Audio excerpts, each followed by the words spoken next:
Biofísica, unidad número 2, mediciones en salud. En el área de la salud podemos establecer tres formas de hacer mediciones: ergonómicas, antropométricas y somatotípicas. Ergonomía. Estudia la adaptación del trabajo al hombre para evitar diferentes problemas de salud. Las áreas de trabajo de la ergonomía son la ergonomía ambiental, que tiene en cuenta los factores que afectan al confort laboral y los cuales implementan condiciones de seguridad. La ergonomía cognitiva se ocupa de los problemas de costo cognitivo derivados de la interacción entre las personas. La ergonomía de diseño y evaluación evalúa los equipos, los sistemas y los espacios de trabajo. La biomecánica y la fisiología estudia al cuerpo desde el punto de vista mecánico, donde se basa en una serie de conocimientos de medicina de trabajo, la fisiología y la antropometría, en donde el estudio del cuerpo humano es la clave de la obtención de rendimiento máximo. La ergonomía preventiva y correctiva, que es la que nos interesa a los enfermeros, la que más aplicamos, la seguridad y la higiene en el ambiente laboral, y estudia y analiza condiciones de seguridad de la salud y del confort laboral, es decir, las posiciones también que puede adoptar la enfermera para dañar menos algunas cuestiones osteoarticulares. La ergonomía de necesidades tiene que ver con el desarrollo de equipos para tratar a personas con dificultad física, como en el caso de los adultos mayores o infantes. La ergonomía postural estudia la prevención y corrección de las posturas incorrectas que el individuo realiza en sus labores cotidianas y profesionales. Se trata de utilizar de forma armónica y coordinada las diferentes partes del cuerpo con el objetivo de lograr el movimiento deseado y la desaparición de la fatiga. Por ejemplo, nosotros aquí tenemos la columna, la zona cervical, la dorsal y la lumbar. Si nosotros observamos las dos imágenes, aquí en esta imagen de la columna está derecha, podemos notar que las vértebras no sufren ninguna supresión. En el caso en que la columna está arqueada, las vértebras se suprimen de más y originan así problemas lumbares o cervicales. La posición de pie. Se debe mantener siempre firme una base de sustentación en las piernas anchas, flexionadas, para poder lograr que la columna esté recta, ¿tá? Y venciendo la gravedad. Ahí lo tenemos. En esta nosotros notamos que se suprimen las vértebras, y en esta también. Esta es la posición correcta, ya que el cráneo es quien va a soportar toda la fuerza de gravedad y va a llegar repartida la fuerza a las vértebras. En la posición sentada, la espalda debe siempre mantenerse en un respaldo para mantener derecha la columna. Los pies pueden estar separados, brindando una buena base de sustentación, o en un posapiés. Las rodillas deben estar ligeramente a la altura de las caderas y nunca cruzadas, para no impedir la circulación sanguínea. Si estamos frente a una computadora, tenemos que tener en cuenta que la postura, o sea, la computadora tiene que estar elevada a la altura de nuestros ojos, así no nos tenemos que agachar. Ahí tenemos la postura de sentados. Aquí suprimimos las vértebras y en este estamos derecho. Para las cargas o bultos. Al recoger algo del suelo, debemos tener en cuenta que lo que vayamos a alzar tiene que estar a la altura de nuestro pecho. Por debajo va a implicar un desgaste en nuestra columna. En el caso que eso ocurra, tenemos que flexionar nuestras piernas y tener la espalda derecha. De esta manera vamos a ocasionar que nuestra columna sufra menos y que el centro de gravedad se reparta a todo nuestro cuerpo. Para empujar algo, lo correcto no es tirarlo, porque estamos sumando el peso de lo que estamos trasladando más el peso, la fuerza que ejerce gravedad. De esa manera estamos haciendo todo el esfuerzo sobre nuestros brazos y columna. Lo importante es empujarlo, donde toda la fuerza de gravedad se va a centrar más en el objeto que en nuestro cuerpo. Así de esta manera, como muestran las imágenes, para llevar bolsas, me olvidé de decirle que la bolsa siempre tiene que tratar de ponerse al costado de nuestros dos lados, dos hemisferios del cuerpo para equilibrar el peso en ambos lados. Si ocurre que se desequilibra de un lado o del otro y estamos eliminando una postura de equilibrio de nuestro cuerpo, que más adelante lo vamos a ver, ¿ven? Cómo ocurre en este caso. Ahí tenemos que no se debe de tirar, sí se debe de empujar. Cuando algo es muy extenso hay que pedir ayuda, porque de lo contrario va a provocar un desequilibrio. Y aquí tenemos cómo levantar los objetos flexionados con la columna derecha, no flexionados con la columna erguida, la columna en curva. El personal de enfermería aplicará todos estos movimientos, también llamado mecánica corporal, en todas las situaciones donde tenga que aprovechar al máximo la energía y el bienestar, trata de producir la menos fatiga posible y necesaria tanto para el paciente como para él y prevenir riesgo de accidentes tanto para el paciente como para el enfermero. Antropometría. Es la subrama de la antropología biológica o física que estudia las medidas del hombre. Se refiere al estudio de las dimensiones y medidas humanas con el propósito de modificar los cambios físicos del hombre y las diferencias entre sus razas y subrazas. Se trata de un área de trabajo de la ergonomía donde solo se toma en cuenta medidas del cuerpo en relación al tamaño del cuerpo, la forma del cuerpo, la fuerza y su capacidad de trabajo. Las técnicas y mediciones de la antropología son generalmente la masa, las longitudes y alturas, los anchos, diámetros y profundidades, circunferencias y perímetros, curvaturas o arcos para poder medir tejidos blandos y tejidos cutáneos. Ahí tenemos los perímetros o circunferencias. Y aquí tenemos lo que miden longitudes. Ahí tenemos los dos. Al que mide contornos o perímetros se le llama transversal y el que mide largo se le llama longitudinal. Utilidad de las medidas antropométricas. La morfología humana.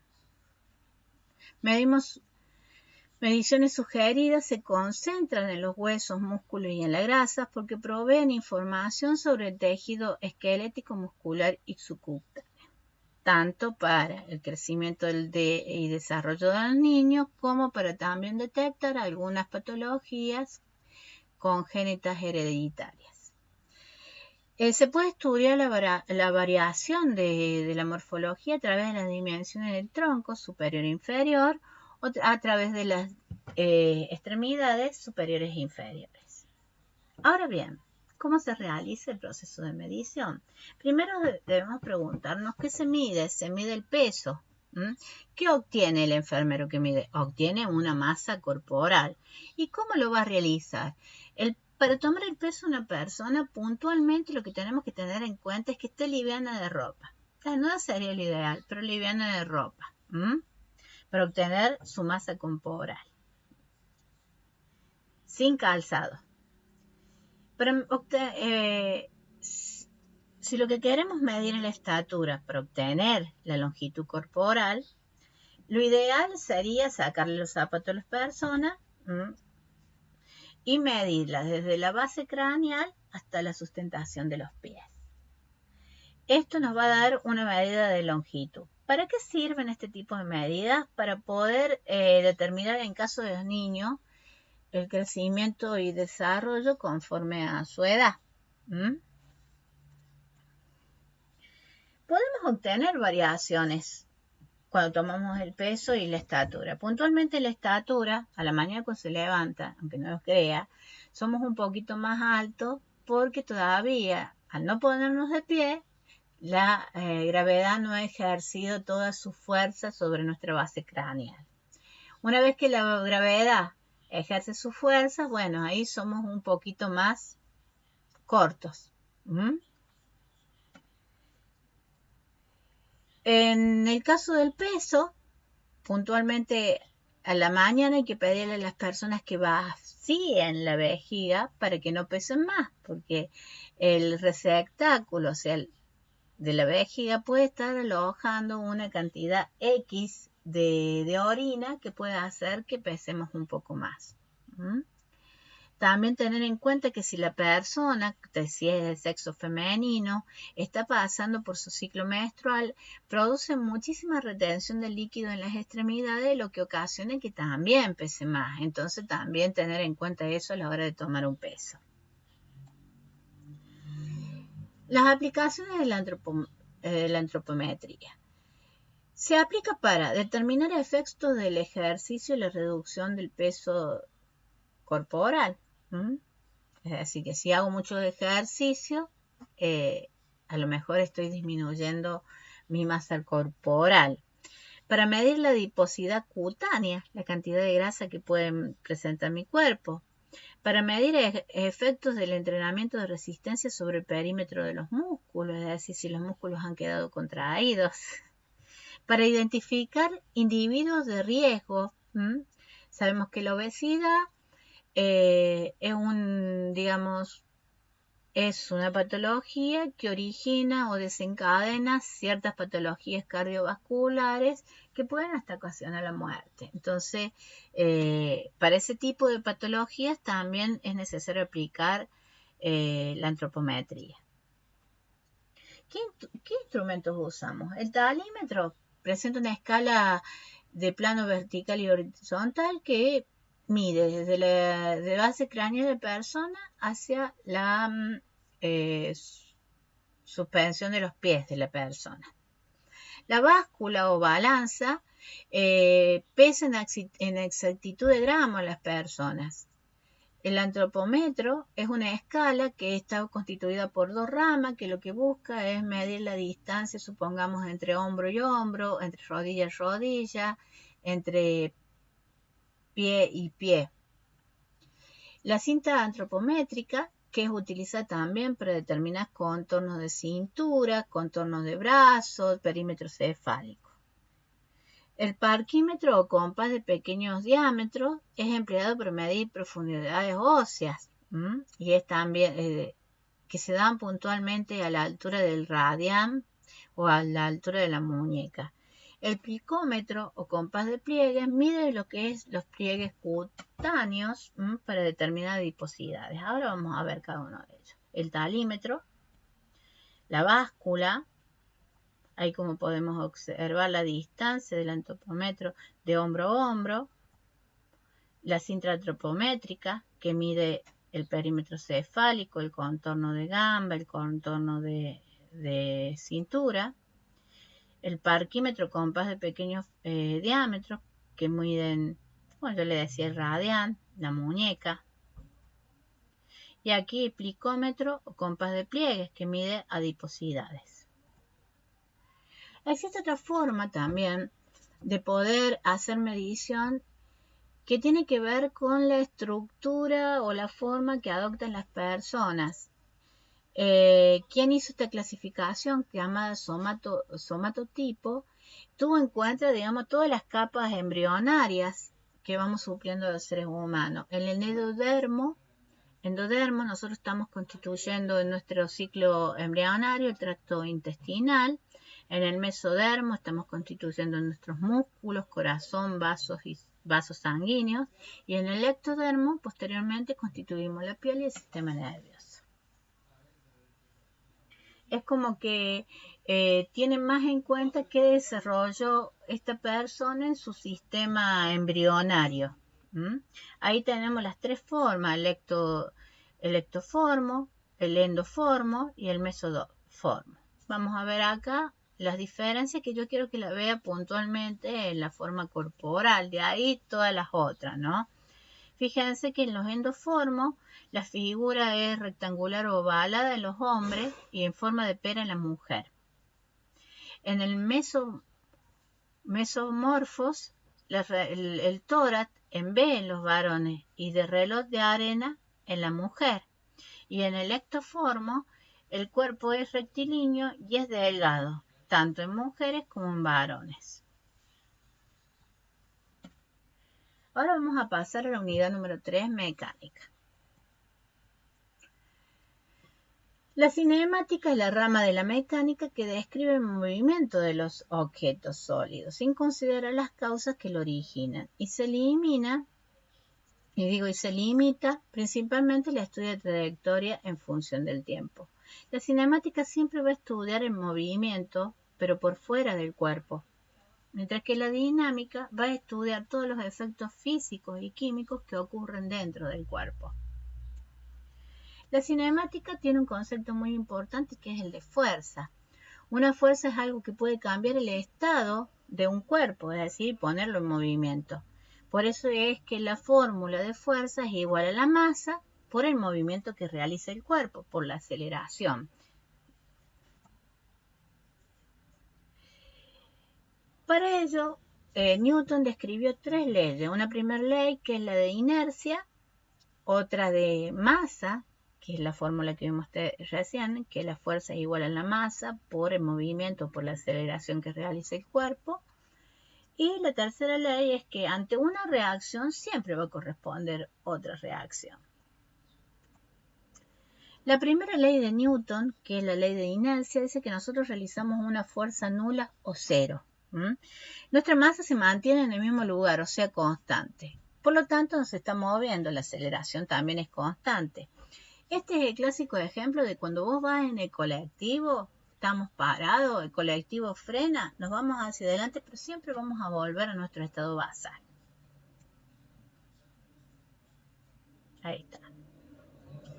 La segunda ley de Newton, que es la que corresponde a identificar que cada vez que se mueve un cuerpo produce una aceleración, y dice que la fuerza es igual a masa por aceleración, él también constituyó una unidad que es la llamada Newton, que considera kilogramos por masa dividido el tiempo al cuadrado, o sea, el segundo al cuadrado. Ahí tenemos la fuerza y el movimiento que realiza. Fuerza igual a masa por aceleración. Ahora bien, la tercera ley de Newton es que dice que ante una acción siempre vamos a tener una reacción. Ustedes fíjense en que acá está la acción. Van juntos y vuelven de nuevo a su lugar de origen. En este otro caso, fíjense en ustedes, aquí tenemos un hombre que quiere transportar una caja que tiene 10 kilos. Pero si a eso le sumamos la gravedad que pesa 9,8, vamos a tener 19,8. La fuerza que tiene que tener este sujeto para mover eso tiene que ser mayor a las que están ocasionando la masa más la gravedad. Entonces, la acción de esta es que tiene 19. La reacción va a ser que va a tener que hacer mucho más fuerza.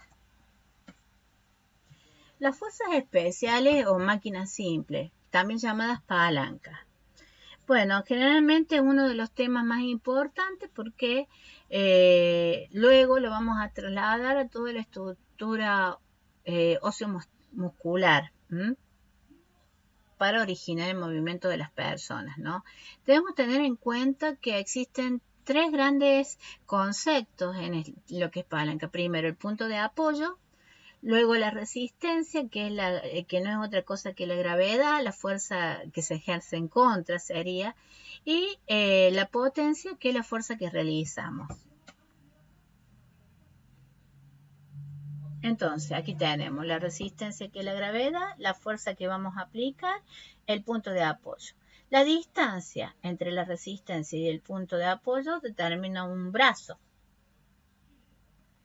Y la distancia entre el punto de apoyo y la potencia o la fuerza va a determinar otro brazo, que no va a ser motivo de estudio nuestro porque a nosotros nos interesa saber cómo funciona, no el cálculo matemático.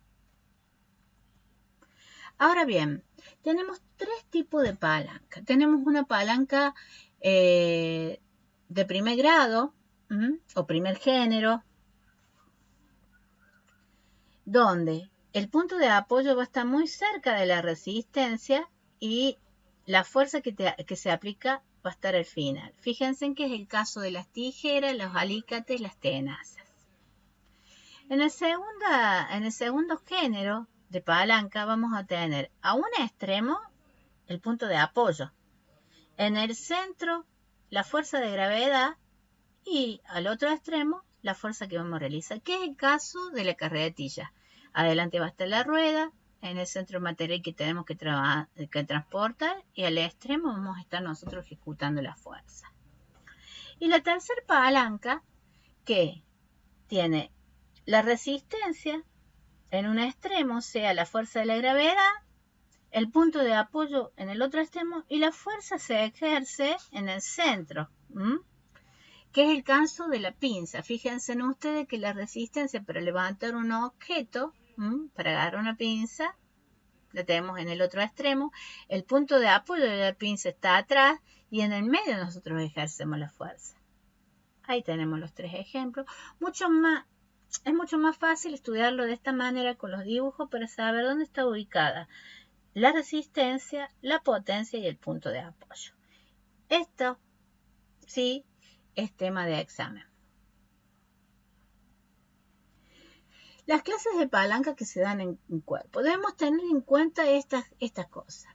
Los segmentos óseos siempre van a ser palanca, las articulaciones siempre van a ser puntos de apoyo y los músculos van a ser la potencia, es donde se va a realizar la fuerza. La sobrecarga va a ser la resistencia. Aquí le llamamos sobrecarga, poder mover el pie, poder mover la mano, ya lo vamos a ver. Vamos a la imagen, aquí tenemos el cráneo, sobre la base craneal, nosotros siempre vamos a tener la resistencia de la gravedad. Pues siempre esta cabeza va a buscar ir hacia abajo. Quien va a realizar el esfuerzo de que nuestra cabeza no vaya hacia abajo van a ser los músculos que se encuentran cerca de la cervical. En el centro. Ahí como lo pueden ubicar.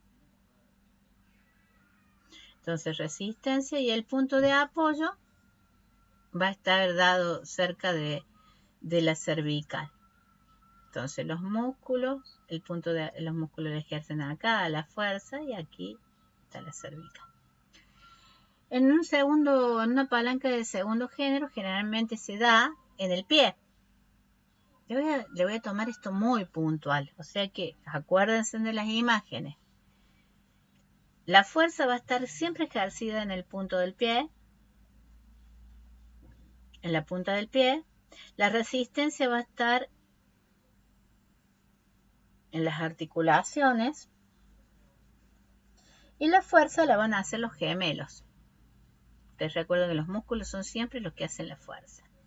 En este caso la fuerza lo hacen los bíceps, pero se aplica en el codo.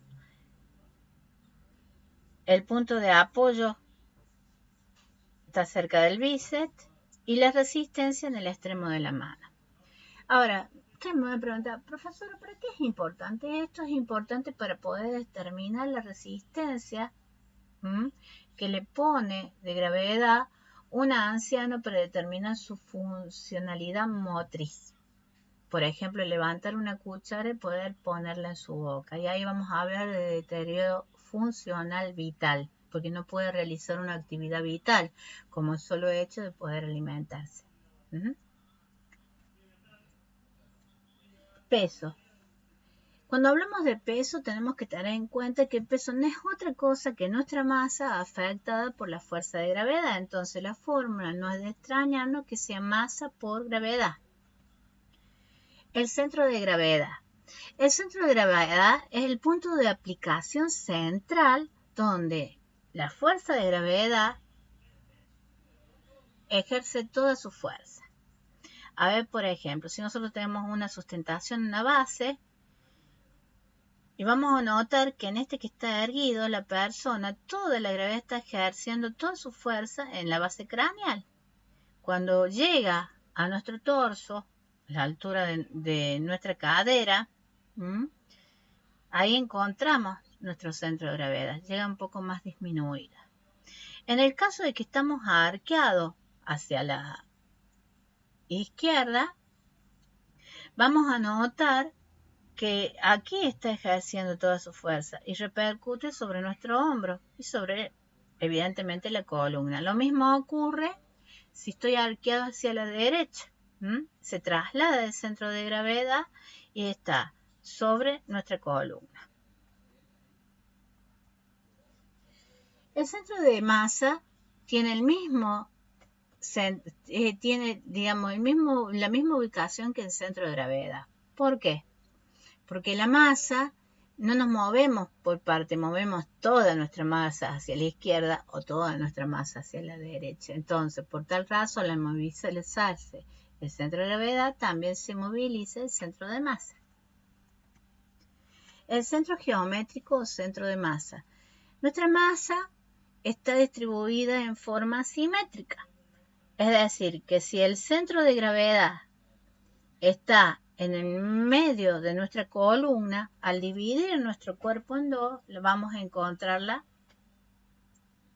en la simetría derecha-izquierda en nuestra columna.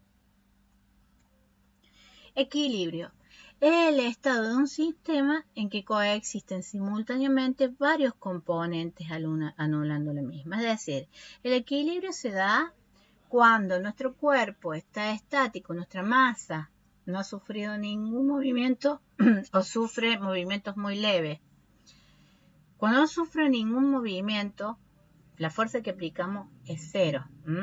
Entonces se dice que el cuerpo está estático. Cuando sufre un movimiento muy leve, presenta ya sí tres situaciones de equilibrio. Uno que es el estable, como el de un péndulo. Sí, el péndulo se mueve hacia la izquierda, hacia la derecha, pero siempre regresa al centro. El otro que es un movimiento un equilibrio que es inestable, por ejemplo, una silla que está vertical, si se cae, queda en horizontal sin moverse, sigue estando en equilibrio, pero ya su equilibrio es inestable. Y un equilibrio inferente o neutro. Por ejemplo, en el caso de la rueda que se mueve, conservando su eje, pero las posiciones van a ser diferentes, o sea, es que va a ser un equilibrio indiferente, con diferentes posiciones en el mismo lugar. El equilibrio en biofísica es la capacidad que tiene la persona para mantener una posición estática o un movimiento, contrarrestando, ya sabemos, la fuerza de gravedad. El equilibrio puede ser estático cuando no existe desplazamiento de la persona y conserva su centro de gravedad, o el equilibrio puede ser dinámico cuando hay un leve desplazamiento de la persona pero sigue conservando su centro de gravedad. Como podemos observar acá, este dinámico, que lo que se mueve es la pelota, pero ese movimiento mínimo que realiza la pelota no llega a cambiarle el centro de gravedad a la persona que está por encima. Lo mismo ocurre en el equilibrio estático. Como pueden observar, el centro de gravedad es el mismo y la persona conserva su equilibrio. No hay otros movimientos, no realiza movimiento. Y aquí tenemos, el equilibrio estático se da cuando el cuerpo sostiene una misma posición por determinado tiempo sin generar ningún movimiento. Y el equilibrio dinámico se da cuando la persona realiza movimientos y aún así sigue manteniendo su postura correcta. A ver, ¿qué es lo que pueden determinar qué factores pueden determinar el equilibrio o el desequilibrio? La amplitud de la base de sustentación dijimos que era una. La forma en que colocamos nuestros pies. El centro de gravedad, al mover nuestra masa, movilizamos el centro de gravedad. La altura en que se encuentra el centro de gravedad, mientras más bajo esté el centro de gravedad, mayor estabilidad vamos a encontrar. Y la estabilidad, que no es otra cosa que mantener el equilibrio de las fuerzas que pueden llegar a perturbarnos. También interfiere la complejidad de la tarea. Es decir, si el objeto es muy pesado, evidentemente eso va a provocar un desequilibrio. sí supera nuestra masa. La cantidad de información que recibe de nuestro organismo, si no vemos algo y tenemos que levantarlo, evidentemente no vamos a saber cómo posicionarlos para hacerlo. Eso va a hacer que perdamos el equilibrio. Y la edad, dijimos que a determinadas edades, tanto en el crecimiento y el desarrollo como en la adultez mayor, se van perdiendo en el caso del anciano algunas facultades que tienen que ver con la motricidad y eso impide un buen equilibrio. Y en el caso de los niños que tienen una inmadurez motriz y bueno, tienen que empezar a reconocer todas las cuestiones que tienen que ver con la postura y el equilibrio. La estabilidad es la cualidad de una situación en la que se está haciendo mantenida alguna regularidad, independientemente de que sea dinámica o que sea estática. En la medicina se dan dos conceptos de estabilidad. Uno, el control postural y la estabilidad postural. El control postural es cuando la persona logra una estabilidad en su postura y una orientación en el espacio. Esto se ve muy comúnmente en los niños. En el caso de que los niños lo primero que hacen es lograr su base ancha, equilibrar brazos y manos, manteniendo una simetría, y para lograr vencer la gravedad van moviendo su centro de gravedad en forma simétrica. De esta manera pueden adaptar su columna, poder pararse y efectuar esa tarea tantas veces sea necesario para que tanto los músculos como las articulaciones puedan fortalecerse y desarrollar que este individuo pueda caminar. La estabilidad postural tiene que ver con el centro de gravedad y la base de sustentación. ¿Qué quiere decir? Que si yo tengo una base de sustentación amplia, voy a poder mantener la estabilidad de cada una de las simetrías del cuerpo, pero si mi base de sustentación es pequeña, si me giro hacia un costado posiblemente me caiga.